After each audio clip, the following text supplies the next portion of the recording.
अस्सलाम वालेकुम। आज हम बात करेंगे रियाजी की किताब की मश्क 1.1 पर। अगर ये मश्क देखकर थोड़ा मुश्किल लग रही है तो कोई बात नहीं। चलें इसको मिलकर बिल्कुल आसान तरीके से स्टेप बाय स्टेप समझते हैं ताकि सारे सवाल आराम से हल हो जाएं। तो चलें शुरू करते हैं।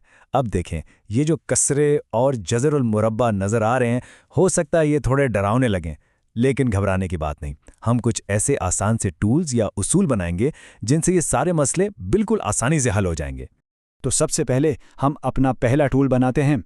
हमें यह समझना है कि दो तरह के आशारिया होते हैं। एक वो जो ख़त्म हो जाते हैं यानी टर्मिनेटिंग, और दूसरे वो जो खुद को दोहराते रहते हैं यानी रिकरिंग। इन दोनों में फ़र्क क्या है, चलें देखते हैं, क्योंकि ये इस मश्क का सबसे अहम हिस्सा है। देखें, आशारिया को हम दो बड़ी किस्मों में बांट सकते हैं। एक को कहते हैं टर्मिनेटिंग डेसिमल, जो एक छोटी सी कहानी की तरह है जिसका एक प्रॉपर एंड होता है, जैसे 0.5, बात खत्म। दूसरी तरफ है रिकरिंग डेसिमल्स। ये बिल्कुल उस गाने की तरह हैं जो दिमाग में अटक जाए और बार बार चलता रहे, जैसे 0.3333। ये तीन हमेशा चलता ही रहेगा। चलें अब एक मिसाल से समझते हैं कि टर्मिनेटिंग डेसिमल को पहचानते कैसे हैं। फ़र्ज़ करें हमारे पास कसर है 3/8। हमने लंबी तकसीम शुरू की, पहले 3 को 8 से तकसीम किया, जवाब आया 0.3 और बाकी बचा 6।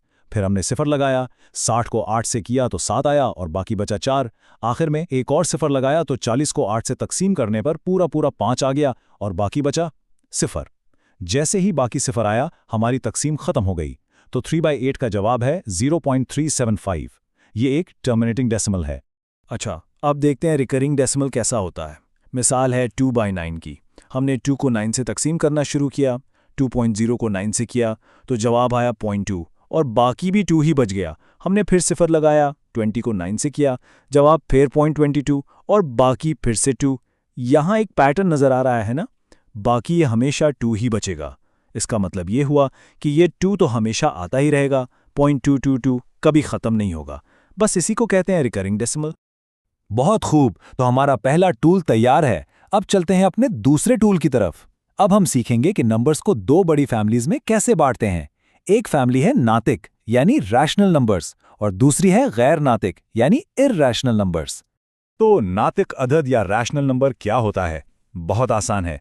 कोई भी ऐसा नंबर जिसे हम p/q यानी एक सीधी साधी कसर की शक्ल में लिख सकें, वो नातिक अदद है।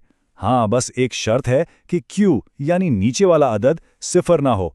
और मज़े की बात यह है कि जितने भी टर्मिनेटिंग और रिकरिंग डेसिमल्स हमने अभी देखे, वो सब के सब रैशनल नंबर्स ही होते हैं। और गैर नातिक यानी इर्रैशनल नंबर्स, वो इसके बिल्कुल उलट हैं। ये ऐसे नंबर्स हैं जिन्हें आप कभी भी एक साफ सुथरी कसर की शक्ल में लिख ही नहीं सकते। इनकी आशारी शक्ल एक ऐसी ना खत्म होने वाली कहानी है जिसमें कोई पैटर्न भी नहीं होता। बस इनसे चलते जाते हैं बिल्कुल बेतरतीब तरीके से। अच्छा, यहाँ एक बहुत अहम बात है। एक ऐसी गलती है जो इम्तिहान में अक्सर लोग करते हैं और उसका ताल्लुक रियाजी के एक बहुत ही मशहूर नंबर से है। तो ज़रा ध्यान दीजिएगा। अक्सर लोग समझते हैं कि पाई का मतलब 22/7 होता है। नहीं, याद रखें, 22/7 सिर्फ पाई की करीब तरीन कीमत है, एक अंदाज़ा है। चूंकि 22/7 एक कसर की शक्ल में है तो ये एक रैशनल नंबर है, जबकि असली पाई जो है वो एक इर्रैशनल नंबर है। उसकी इशारे कीमत हमेशा चलती रहती है और कभी खुद को दोहराती भी नहीं। चले जी, अब हमारे दोनों टूल्स यानी टर्मिनेटिंग, रिकरिंग और रैशनल, इर्रैशनल वाले तैयार हैं। अब इनको इस्तेमाल करने का वक्त आ गया है। आइए वापस मश्क 1.1 पर चलते हैं और कुछ सवाल मिलकर हल करते हैं। तो मश्क का एक सवाल उठाते हैं। सवाल है कि कसर 5/7 जो है वो टर्मिनेटिंग है या रिकरिंग। मतलब अगर हम 5 को 7 से डिवाइड करें तो क्या ये तकसीम कभी ख़त्म होगी या चलती रहेगी? अच्छा, अगर हम 5 को 7 से तकसीम करें ना तो जवाब आता है 0.714285 और फिर यही हिंस से 714285 दोबारा आना शुरू हो जाते हैं। यानी हिंसों का एक पूरा ब्लॉक है जो खुद को दोहरा रहा है। तो इसका मतलब क्या हुआ? बिल्कुल, ये एक रिकरिंग डेसिमल है। अब चलते हैं मश्क के दूसरे हिस्से की तरफ, जहां हमें नंबर्स की पहचान करनी है। पहला सवाल है जज़र 14। 14 का जज़रुल मुरब्बा नातिक है या गैर नातिक? इसको हल करने का तरीका बहुत आसान है। बस खुद से एक सवाल पूछें, क्या 14 एक कामिल मुरब्बा है? यानी क्या कोई ऐसा पूरा नंबर है जिसे उसी से ज़रब दें तो 14 आ जाए? जैसे 3 ज़रब 3 9 होता है, 4 ज़रब 4 16 होता है, 14 तो बीच में रह गया। तो नहीं, 14 कामिल मुरब्बा नहीं है।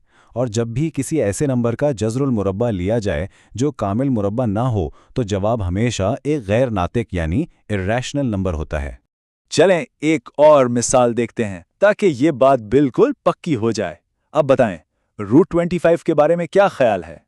अब देखें, 25 का जज़रुल मुरब्बा तो सबको पता है, वो है 5, और 5 को हम आसानी से 5/1 की कसर में लिख सकते हैं, है ना? तो चूंकि इसे कसर में लिखा जा सकता है, इसलिए ये एक नातिक यानी रैशनल नंबर है। देखा कितना आसान फर्क है। तो जनाब, हमने सारे असूल भी समझ लिए और कुछ मिसालें भी देख लीं। अब वक्त है कि इन न्यू स्किल्स को टेस्ट किया जाए। अपनी समझ को परखने के लिए तैयार हैं? यहाँ 3 छोटे से सवाल हैं, इनको हल करने की कोशिश करें और परेशान ना हो, हम उनके जवाबात भी साथ ही देखेंगे। पहला सवाल यह है कि कसर 4/5 एक टर्मिनेटिंग डेसिमल है या रिकरिंग? सोचें ज़रा, 4 को 5 से तकसीम करने पर क्या नतीजा निकलेगा? दूसरा सवाल, नंबर √30 30 का जज़रुल मुरब्बा रैशनल है या इर्रेशनल? याद है ना वो अहम सवाल जो खुद से पूछना है, क्या 30 एक कामिल मुरब्बा है? और आखिरी सवाल, नंबर है 0.121212, ये रैशनल है या इर्रेशनल? ज़रा इसके आशारिया पर गौर करें, क्या कोई पैटर्न दिखाई दे रहा है? चलें अब जवाबात देखते हैं। पहले सवाल का जवाब है टर्मिनेटिंग, क्योंकि 4 को 5 से तकसीम करें तो जवाब 0.8 आता है, तकसीम खत्म हो जाती है।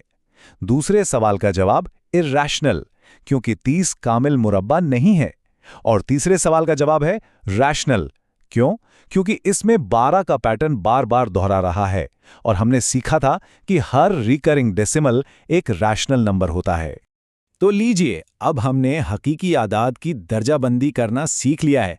ये बिल्कुल ऐसा है जैसे हमने रियाजी की जुबान का पहला बाब पढ़ लिया हो। जब इस तरह के पैटर्न्स पहचान में आने लगें तो सोचें कि आगे और कितनी दिलचस्प चीज़ें दरियाफ्त की जा सकती हैं।